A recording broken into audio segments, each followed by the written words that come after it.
त्या रात्री माझी इच्छा नसताना मी सासऱ्याच्या खोलीत झोपायला गेले. रात्री मी सासऱ्याच्या बेडवर त्यांच्या शेजारी झोपले होते.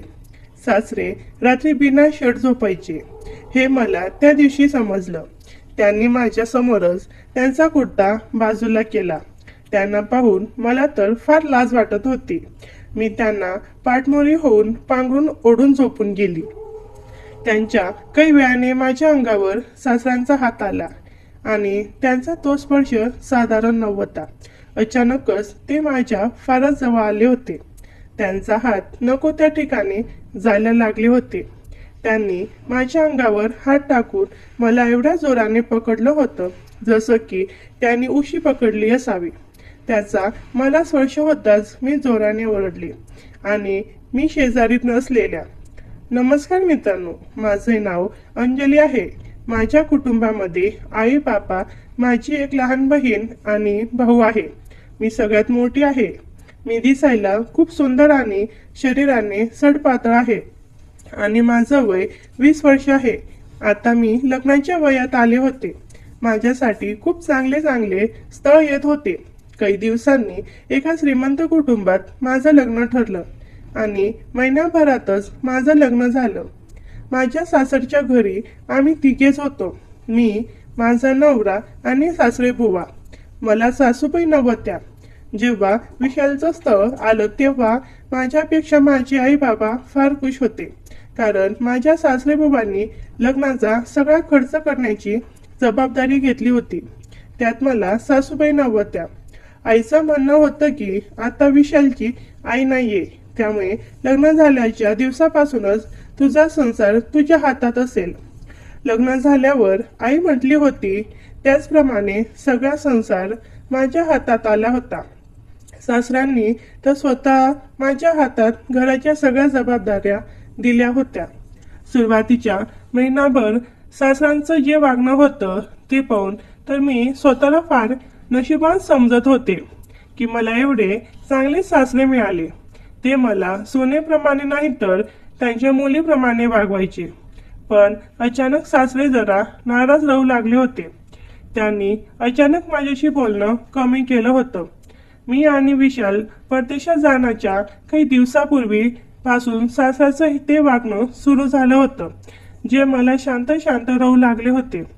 मी त्यांना त्यांचं अचानक शांत होण्याचं कारण विचारलं तेव्हा ते म्हणाले, सुनबाई, तुमच्या लग्नाला 1 महिना पण झाला नाही. आता तू मला एकटं सोडून तुझ्या नवऱ्यासोबत विदेशात निघून जाशील. मग तुझ्याशिवाय मी या घरात एकटं राहायचं तरी कसं? सासऱ्याचं बोलणं ऐकून माझ्या डोळ्यात अश्रू आले, कारण सासऱ्यांनी काही दिवसात मला फार जीव लावला होता. तसं तर ते मला घरातल्या कुठल्याही कामाबाबतीत काही त्रास द्यायचे नाही. मी जी भाजी बनवली ती ते गोड मानून खायची. मी त्यांना समजावलं की माझं विशालसोबत जाणं गरजेचं आहे. लग्नानंतर लग्नाची बायको होणाऱ्या नवऱ्यासोबत राहणार नाही तर कुठे राहील? तुम्ही चिंता करू नका. आपण फोनद्वारे तर संपर्कातच राहू आणि अधूनमधून येत जाऊ. एवढे समजवल्यावर ही ते नाराजच दिसत होते. आता लग्नाच्या महिन्यानंतर मी माझ्या नवऱ्यासोबत त्यांच्या नोकरी ठिकाणी परदेशात जायला निघाले होते. विशाल सोबत परदेशात जाण्याचा दिवस आला. मी माझ्या नवऱ्यासोबत जायला फार उत्साहित होते, परंतु ऐन वेळेला सासाने घोळ घातला. तर झालं असं, जोपर्यंत ओला येत नाही तोपर्यंत आम्ही आमचं सामान हॉलमधून आणून ठेवल्या होत्या. माझं पासपोर्ट मी बाहेर टेबलवर ठेवला होता, जेणेकरून जातेवेळी आठवणीने मी ते माझ्या पर्समध्ये ठेवेल. ओला कार यायला अजून 15 मिनिट बाकी होते तेव्हा मी माझी पर्स घ्यायला माझ्या खोलीत गेले. मी खोलीतून पर्स घेऊन येत नाही तोपर्यंत तर सासऱ्याने बाहेर हॉलमध्ये माझ्या पासपोर्ट सोबत गोंधळ घालून ठेवला होता. मी खोलीतून बाहेर आले तसं समोरच दृश्य पाहून मी खूपच चिडले होते. सासरे मागाशी हॉलमध्ये बसून चहा पित होते. खोलीत जाण्यापूर्वी मी त्यांना कॉफीचा कप देऊन गेले होते. ते कप माझ्या पासपोर्टवर सांडतील हे मला ठाऊक नव्हतं. हॉलमध्ये माझा खराब झालेला पासपोर्ट पाहून मी फार चिडले. मी सासऱ्यांना म्हणाले, सासरे बुवा, हे तुम्ही काय केलं? माझ्या पासपोर्टवर तुम्ही कॉफी कसा काय सांडला? तेव्हा सासरे घाबरतच म्हणाले, सुनबाई, माझ्याने चुकीनं कॉफीच्या कपाला धक्का लागला आणि ते सगळं चुकून झालं. मला माफ कर सुनबाई. सासऱ्याने ते मुद्दाम केलं होतं की त्याच्याने ते चुकून झालं होतं. ते तर मला पण माहीत नव्हतं. पासपोर्टवर कॉफी सांडल्यामुळे माझं नाव आणि फ्लाईट नंबर व्यवस्थित दिसत नव्हते. ते सगळं काही झालं तेव्हा विशाल रूम मध्ये नव्हता. तो काही वेळाने बाहेरून आत घरात आला. येताच तो म्हणाला, मधू, बाहेर ओला गाडी आहे, चल आता आपल्याला निघायला हवं.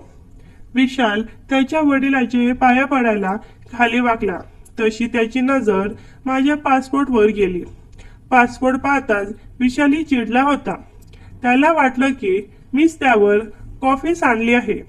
तो मला म्हणाला, अंजली, तू हे काय केलंस? तुला माझ्यासोबत परदेशात येण्याची इच्छा नव्हती तर मला तसं सांगायचं ना. उगाचच हे असं विचित्र वागणं काय आहे? तेव्हा मी त्याला सगळं काही सांगितलं. तो त्याच्या वडिलांना जास्त काही बोलू शकला नाही. परंतु जेव्हा विशाल एकटाच परदेशात जायला निघाला होता, तो म्हणाला, अंजली, तुझ्या पासपोर्टवरील तुझं नाव आणि फ्लाईट नंबरही पूर्णपणे पुसट झाले आहेत. त्यामुळे आता तुला तर माझ्यासोबत परदेशात येता येणार नाही. तुझ्या पासपोर्टवर कॉफी सांडल्यामुळे त्याच्यामधील माहिती पूर्णपणे दिसत नाही. असं समज, एक प्रकारे तुझा पासपोर्ट पूर्णपणे डेड झालंय. आता नवीन पासपोर्ट बनवायला कितीतरी महिने जातील. आता मी तर अजून जास्त दिवस इथे थांबू शकत नाही. मला माझ्या जॉबसाठी जावंच लागेल. त्यावेळी माझा नवरा एकटा विदेशात जायला निघाला होता. जाताना तो म्हणाला की मी लवकरच तुझं नवीन पासपोर्ट बनवायला टाकतो. चिंता करू नकोस. झालंच तर मी लवकरच तुला भेटायला येण्याचा प्रयत्न करेन. विशालला टाटा करताना माझ्या डोळ्याला अश्रूच्या धारा यायला लागल्या होत्या. अगदी क्षणातच माझा आनंद सासरेबुवांमुळे दुःखात बदलला होता. तेव्हा विशालला गाडीजवळ सोडून मी घरात यायला निघाले. मी अचानक मागे वळले तेव्हा माझी नजर सासऱ्यावर गेली. ते मला हसताना दिसले होते. सुनेसोबत एवढा मोठा प्रसंग घडून गेला आणि ते गालातल्या गालात हसत होते. मला घरी थांबून घेण्याचा त्यांचाच तर तो प्लॅन होता. मला तर सासरेबुवाचा खूप राग येत होता. त्या रात्री रागाच्या भरात मी अश्रू गात बसले होते. काही वेळाने अचानक माझ्या पाठीवर हात आला. माझ्या पाठीवर हात ठेवणारे सासरे होते. तेव्हा खोलीत येऊन ते माझी समजूत काढू लागले. ते म्हणाले, सुनबाई, माझ्याने जे झालं ते चुकून झालं. त्यावेळी सासाच्या डोळ्यात अश्रू आले होते. त्यांची अश्रू पाहून मी समजले की खरंच त्यांच्याने जेही झालं ते चुकून झालं. मी तेव्हा त्यांना माफ केलं व म्हणाले, ठीक आहे, अजून काही महिने मी इथे राहायला तयार आहे. नवीन पासपोर्ट तयार होताच विशाल मला त्यांच्यासोबत विदेशात घेऊन जाईल. त्यावर ते म्हणाले, हो, आज ना उद्या तुला तुझ्या नवऱ्यासोबत जायचंच आहे. मी तुला इथे ठेवून करू तरी काय? शेवटी तुझा संसार तुलाच सांभाळायचा आहे. सासऱ्याजवळ राहून थोडीच तुला मोह पालं होणार आहे. त्यासाठी तर तुला विशाल सोबतच राहावं लागेल ना. तुम्ही दोघं सोबत राहाल तेव्हाच तर माझा वंश पुढे वाढेल. मला समजवताना त्यांच्या बोलण्याची दिशा नको तेथे वळत चालली होती. तेव्हा मी त्यांना म्हणाले, मी तुम्हाला माफ केलं आहे. आता मला फार झोप येते. तुम्हीही जाऊन झोपा. रूम बाहेर जाण्याआधी सासऱ्याने त्यांच्या हाताने मला पांघरून ओढून आणि मग ते त्यांच्या खोलीतून बाहेर गेले. पुढे 4-5 दिवस असेच गेले. मी सासऱ्यांना माफ केलं असलं तरी कुठे ना कुठे माझ्या मनात राग तर होता आणि कदाचित ते सासऱ्यांनाही समजत होतं. ते आता माझ्याशी बोलण्यासाठी काही कारण नसतानाही माझ्या मागे पुढे फिरू लागले होते. एके दिवशी शेजारच्या माझ्या एका मैत्रिणीचे वाढदिवस असल्याने मला तिथे जायचे होते. सायंकाळी साधारण 6 किंवा 6:30 वाजले असतील. मला कपडे बदलायचे होते पण माझी लाल कलरची साडी सापडत नव्हती. मी हॉल बेडरूम सगळं शोधून थकले. मी सासरेबुवांच्या रूममध्ये गेले. तेव्हा सासरे बुवा अचानक म्हणाले, सुनबाई, मी बाहेर जात आहे. आणि असं सांगून तो घाईघाईत निघून गेला. मी त्याला होकार दिला. मग मी माझी साडी शोधायला लागले. तेव्हा अचानक माझी नजर सासरेबुवाच्या बेडखाली पडलेल्या माझ्या लाल साडीवर गेली. मला आळचे वाटले. माझे कपडे इथे कसे आले? मला थोडा उशीर झाला होता आणि मला वाढदिवसाला जायचे होते. म्हणून मी पटकन माझी साडी उचलली आणि घालायला घेतली. पण घातल्यावर मला काहीतरी चिकट जाणवली. मी लगेच साडी काढली आणि पाहिले तर त्यावर काहीतरी गडद डाग होता. हे काय आहे? मी समजून गेले. तुम्ही पण समजूनच गेले असेल. मी विचार केला तेव्हा मला समजले की हे सासरेबुवांचे कारनामे आहे. मी विचार केले, सासरेबुवा असं का वागत आहे? पण त्यावेळी माझ्याकडे विचार करायला जास्त वेळ नव्हता. मी दुसरी साडी घालून फंक्शनला निघाले. मी दिवसभर तेच विचार करत होते.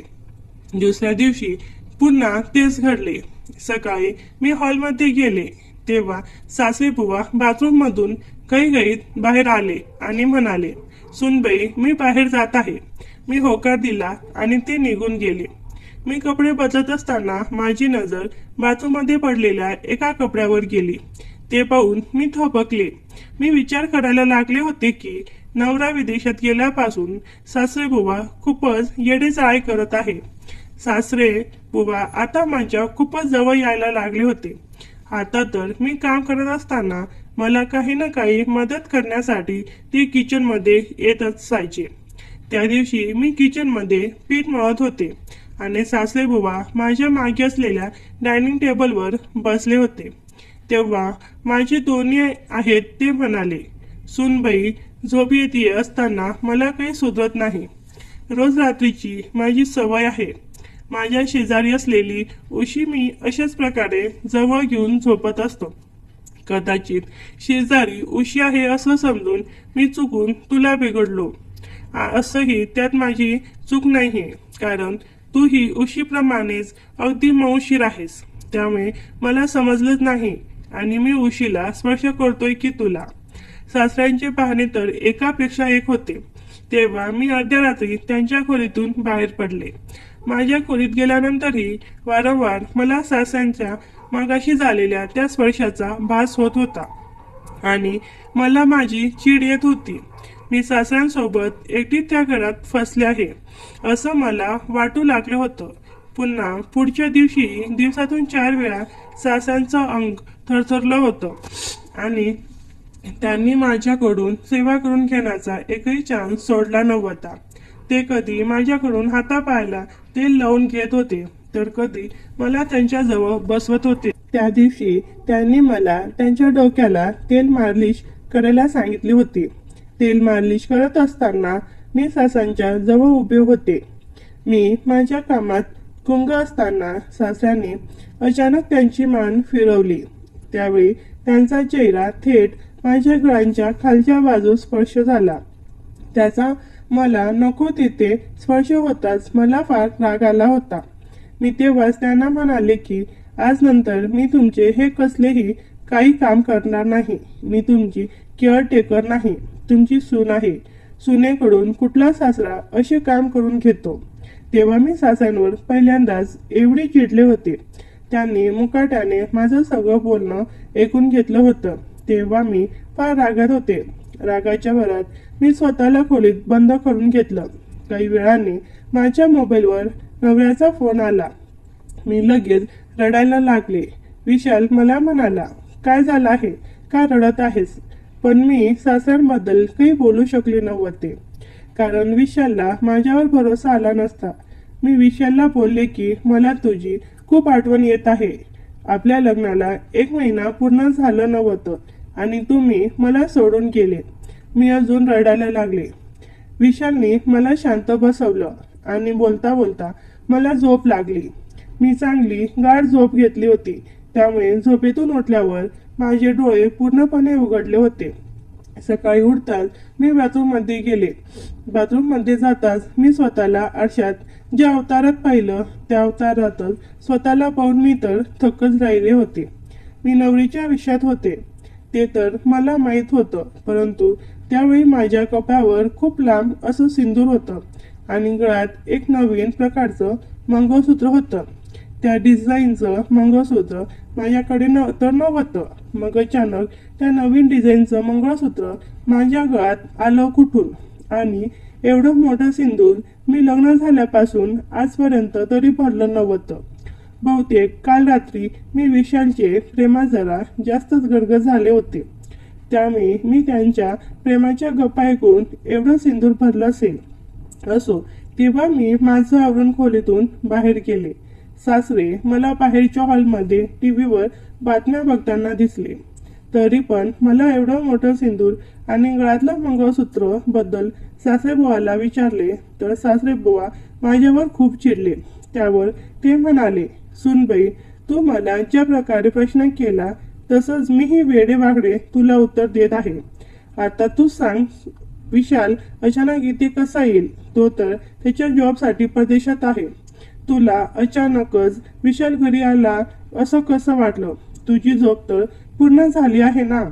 सासऱ्याचं बोलणं ऐकून काही वेळासाठी मी विचारात गेले. म्हणाले की तू माझ्या खोलीत झोप. मी सासऱ्यांच्या खोलीत कसं काय झोपावं तेच मला समजत नव्हतं. माझ्यासाठी तर ती खूप गोष्ट अशक्य होती. मी त्यासाठी त्यांना नकार देऊन माझ्या खोलीत निघून गेले. परंतु तेव्हा लगेचच मला विशालचा फोन आला. तो म्हणाला, बाबांना त्रास होतोय आणि तू त्यांची काळजी घेत नाहीयेस असं मला समजलं. अंजली, तू त्या घरातली एक सून आहे. सासऱ्यांची काळजी घेणं हे तुझं कर्तव्य आहे. तिथे बाबांची तब्येत ठीक नसेल तर मग इथे माझं कामात मन लागणार नाही. तुला मला टेन्शनमध्ये ठेवायचं असेल तर माझ्या बाबांची काळजी घेऊ नकोस. विशालने त्यांच्या बोलण्यातून मला इमोशनल केलं होतं. तेव्हा मी त्याला म्हणाले की मी बाबांची व्यवस्थित काळजी घेते. तू त्याचं टेन्शन घेऊ नकोस. तू तुझ्या कामावर लक्ष दे. त्या रात्री माझी इच्छा नसतानाही मी सासऱ्यांच्या खोलीत झोपायला गेले. रात्री मी सासऱ्यांच्या बेडवर त्यांच्या शेजारी झोपले होते. सासरे रात्री बिना शर्ट झोपायचे हे मला त्या दिवशी समजलं. त्यांनी माझ्या समोरच त्यांचा कुर्ता बाजूला केला. त्यांना पाहून मला तर फार लाज वाटत होती. मी त्यांना पाठमोरी होऊन पांघरून ओढून झोपी गेली.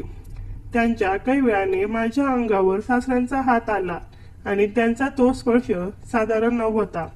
अचानक ते माझ्या फारच जवळ आले होते. त्यांनी माझ्या अंगावर हात टाकून मला एवढ्या जोराने पकडलं होतं जसं की त्यांनी उशी पकडली असावी. त्यांचा मला स्पर्श होताच मी जोराने ओरडले आणि मी शेजारी असलेला लाईट सुरू केला. लाईट सुरू होताच सासऱ्यांनी त्यांचा हात माझ्यापासून बाजूला केला. मी त्यांच्या शेजारून उठून बसले व त्यांना म्हणाले, सासरे बुवा, तुम्ही काय करत आहात? यासाठी तुम्ही मला तुमच्या खोलीत झोपायला बोलवलत का? तेव्हा ते माझ्याशी डोळे चोरतच बोलू लागले. ते असं दर्शवत होते जसं की ते झोपेत आहेत. ते म्हणाले, सुनबाई, झोप येत असताना मला काही शोधत नाही. रोज रात्रीची माझी सवय आहे. माझ्या शेजारी असलेली उशी मी अशाच प्रकारे जवळ घेऊन झोपत असतो. कदाचित शेजारी उशी आहे असं समजून मी चुकून तुला बिघडलो. असंही त्यात माझी चूक नाहीये, कारण तू ही उशीप्रमाणेच अगदी मौशार आहेस. त्यामुळे मला समजलंच नाही की मी उशीला स्पर्श करतोय की तुला. सासांचे बहाणे तर एकापेक्षा एक होते. तेव्हा मी अर्ध्या रात्री माझ्या खोलीतून बाहेर पडले. माझ्या खोलीत गेल्यानंतरही वारंवार मला सासऱ्यांचा मगाशी झालेल्या त्या स्पर्शाचा भास होत होता आणि मला माझी चिड येत होती. मी सासऱ्यांसोबत एकटी त्या घरात फसले आहे असं मला वाटू लागलं होतं. पुन्हा पुढच्या दिवसातून 4 वेळा सासऱ्यांचं अंग थरथरलं होतं. त्यांनी माझ्याकडून सेवा करून घेण्याचा एकही चान्स सोडला नव्हता. ते कधी माझ्याकडून हातापायाला तेल लावून घेत होते तर कधी मला त्यांच्या जवळ बसवत होते. त्या दिवशी त्यांनी मला त्यांच्या डोक्याला तेल मालिश करायला सांगितली होती. तेल मालिश करत असताना मी सासऱ्यांच्या जवळ उभे होते. मी माझ्या कामात गुंग असताना सासऱ्यांनी अचानक त्यांची मान फिरवली. त्यावेळी त्यांचा चेहरा थेट माझ्या गळ्याच्या खालच्या बाजूस स्पर्श झाला. त्याचा मला नको तेथे स्पर्श होताच मला फार राग आला होता. मी तेव्हाच त्यांना म्हणाले की मी आज नंतर तुमची हे असले काही काम करणार नाही. मी तुमची केअर टेकर नाही, तुमची सून आहे. सुनेकडून कुठला सासरा असे काम करून घेतो? तेव्हा मी सासऱ्यांवर पहिल्यांदा एवढी चिडले होते. त्यांनी मुकाट्याने माझं सगळं बोलणं ऐकून घेतलं होतं. तेव्हा मी फार रागात होते. रागाच्या भरात मी स्वतःला खोलीत बंद करून घेतले. काही वेळाने माझ्या मोबाईलवर नवऱ्याचा फोन आला. मी लगेच रडायला लागले. विशाल मला म्हणाला, काय झालं आहे, का रडत आहेस? पण मी सासऱ्याबद्दल काही बोलू शकत नव्हते, कारण विशालला माझ्यावर भरोसा आला नसता. मी विशालला बोलले की मला तुझी खूप आठवण येत आहे. आपल्या लग्नाला 1 महिना पूर्ण झाला नव्हतं आणि तुम्ही मला सोडून गेले. मी अजून रडायला लागले. राहुलने मला शांत बसवले आणि बोलता बोलता मला झोप लागली. मी चांगली गाढ झोप घेतली. त्यामुळे झोपेतून उठल्यावर माझे डोळे पूर्णपणे उघडले होते. सकाळी उठताच मी बाथरूममध्ये गेले. बाथरूममध्ये जाताच मी स्वतःला आरशात ज्या अवतारात पाहिलं त्या अवतारात स्वतःला पाहून मी तर थक्कच राहिले होते. मी नवरीच्या विषयात होते ते तर मला माहीत होतं, परंतु त्यावेळी माझ्या कपाळावर खूप लांब असं सिंदूर होतं आणि गळ्यात एक नवीन प्रकारचं मंगळसूत्र होतं. त्या डिझाईनचं मंगळसूत्र माझ्याकडे तर नव्हतं. मग अचानक त्या नवीन डिझाईनचं मंगळसूत्र माझ्या गळ्यात आलं कुठून? आणि एवढं मोठं सिंदूर मी लग्न झाल्यापासून आजपर्यंत तरी भरलं नव्हतं. बहुतेक काल रात्री मी विशालच्या प्रेमात जरा जास्तच गर्ग झाले होते, त्यामुळे मी त्यांच्या प्रेमात गप्पा ऐकून एवढं सिंदूर भरलं असेल. असो, तेव्हा मी माझं आवरून खोलीतून बाहेर गेले. सासरे मला बाहेरच्या हॉलमध्ये टीव्हीवर बातम्या बघताना दिसले. तरी पण मला एवढा मोठा सिंदूर आणि गळ्यातलं मंगळसूत्राबद्दल सासरे बुवाला विचारले तर सासरे बुवा माझ्यावर खूप चिडले. त्यावर ते म्हणाले, सुनबाई, तू मला ज्या प्रकारे प्रश्न केला तसंच मीही वेडेवाकडे तुला उत्तर देत आहे. आता तू सांग, सुनील अचानक इथे कसा येईल? तो तर त्याच्या जॉबसाठी परदेशात आहे. तुला अचानक विशाल घरी आला असं कसं वाटलं? तुझी झोप तर पूर्ण झाली आहे ना? सासऱ्याचं बोलणं ऐकून काही वेळासाठी मी विचारात गेले, कारण रात्री मी माझ्या नवऱ्यासोबत वेळ घालवला होता. फक्त रात्रीच नाही तर सकाळी विशालने माझ्यासोबत वेळ घालवला होता. मी जे काही काल रात्रीपासून अनुभवत होते ते सगळं खरं होतं की ते माझं स्वप्न होतं? मला तर काही समजत नव्हतं. तेव्हा मी माझा मोबाईल चेक केला की रात्री मला विशालचा फोन आला होता की नाही. रात्री मी व विशाल व्हिडिओ कॉलवर बोललो तर होतो. तेव्हा माझ्या लक्षात आलं की मी काल रात्री माझ्या नवऱ्याच्या प्रेमाच्या गोष्टीत जरा जास्तच गुंतले होते. मी जे समजत होते की मी माझ्या नवऱ्यासोबत वेळ घालवला तो सगळा माझा भ्रम होता. तो सगळा भ्रम असूनही मला तेव्हाही एक वेगळाच थकवा जाणवत होता. असो, मी जरा जास्तच विचार करत आहे असं मला वाटू लागलं. काल रात्रीपासून जोही भ्रम मला झाला होता तो आठवून मला हसू येऊ लागलं.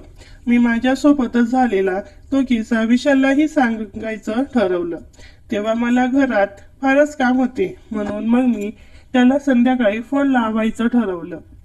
त्या दिवशी माझ्या चेहऱ्यावर वेगळाच आनंद होता, कारण विदेशात गेल्यापासून विशाल पहिल्यांदा माझ्याशी एवढा वेळ व्हिडिओ कॉलवर बोलला होता आणि त्याचं बोलणं फार प्रेमाने होतं. माझ्या चेहऱ्यावर एक वेगळीच चमक होती.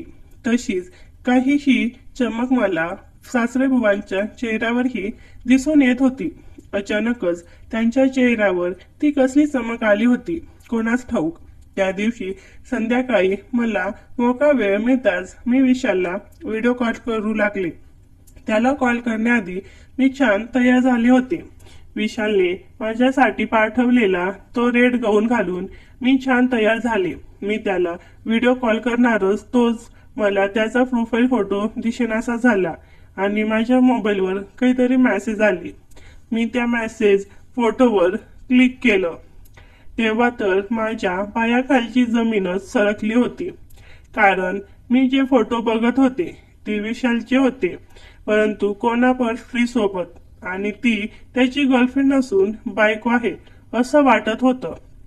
ती एक लग्न झालेली महिला दिसत होती आणि त्याचे ते फॅमिली फोटो वाटत होते. ते फोटो पाहून माझ्या डोळ्यात अश्रू येऊ लागले. मला वाटलं कोणीतरी माझी मस्करी करत आहे किंवा ऑनलाईन फोटो बनवून विशालची ही मज्जा घेत आहे. तेव्हा मी विशालला फोनवर फोन करत होते, पण त्याचा नंबर बंद येत होता. तेव्हा मी सासांच्या खोलीत गेले व त्यांचा फोनवरून विशालला फोन लावू लागले. त्यावेळी माझ्या डोळ्यात अश्रू होते. मला रडताना पाहून सासरे माझ्याजवळ आले. ते म्हणाले, सुनबाई, तुझ्या डोळ्यात अश्रू का आणि तू एवढी काय चिंतेत आहेस? तेव्हा मी त्यांना सुनीलचे ते बस्त्री सोबतचे फोटो दाखवले. ते पाहून ते म्हणाले, माझा मुलगा नालायक निघाला सुनबाई. मी त्यांना म्हणाले, आपण पोलीस ठाण्यात जाऊया. कोणीतरी आपल्यासोबत विशालबद्दल मस्करी करतय. मी पोलिसात जायला निघाले तसं सासांनी मला अडवलं. ते म्हणाले, पोलिसात जाऊन काही फायदा होणार नाही. आता झालं गेलं ते विसर. आता विशाल कधीच परत येणार नाही. इथून पुढे मी तुला सांभाळेल. ही एवढी प्रॉपर्टी आता तुला सांभाळायची आहे. तेव्हा मी सासाशी प्रेमाने बोलत होते.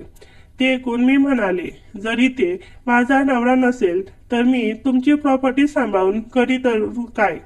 त्यावर ते म्हणाले, तुझा नवरा इथेच आहे, तुझ्या समोर. ते काय बोलत होते ते मला समजत नव्हतं.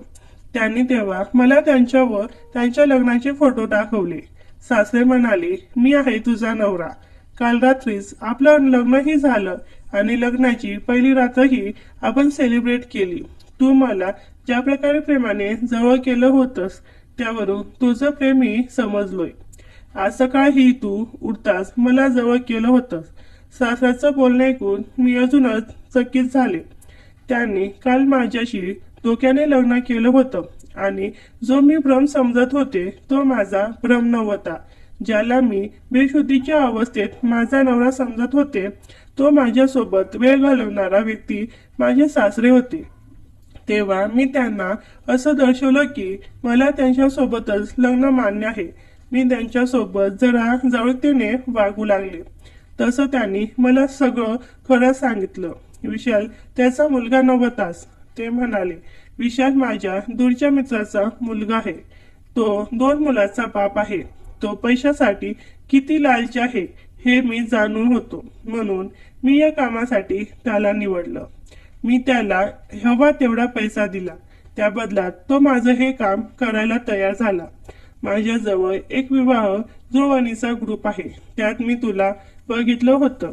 तू मला फार आवडली होतीस. मला तू काही करून मिळवायचं होतं, म्हणून मी विशालला माझा मुलगा सांगून तुझं त्याच्याशी खोटं लग्न लावलं. खरं तर तू या घरात माझी बायको म्हणून आली आहेस. तुझं आणि विशालचं लग्न सगळं काही नाटक होतं. सासांच्या तोंडून सत्यता ऐकून मी थक्कच राहिले होते. काल रात्री त्यांनी पूर्ण दुधाच्या पातेल्याचं गुंगीच औषध मिळवून ठेवलं होतं. त्यामुळे बेशुद्धीच्या अवस्थेत डोळ्यांवर अंधारी आल्यामुळे मी सासऱ्यांना विशाल समजून बसले. विशालच्या नावाने मला जे गिफ्ट पाठवण्यात आले होते तेही सासऱ्यानेच पाठवले होते. काल रात्री विशालने व्हिडिओ कॉल केला. ते सासऱ्यांचाही प्लॅन एक हिस्सा होता. त्यावेळी सगळी सत्यता समजूनही मी काही करू शकत नव्हती. ती रात्र मी जशी तशी सासऱ्यासोबत मुकाट्याने घालवली. दुसऱ्या दिवशी सकाळ होताच मी त्या घरातून पळ काढला आणि विशाल व त्यांच्या त्या बनावट बापाला त्या दोघांनाही मी पोलिसात दिलं.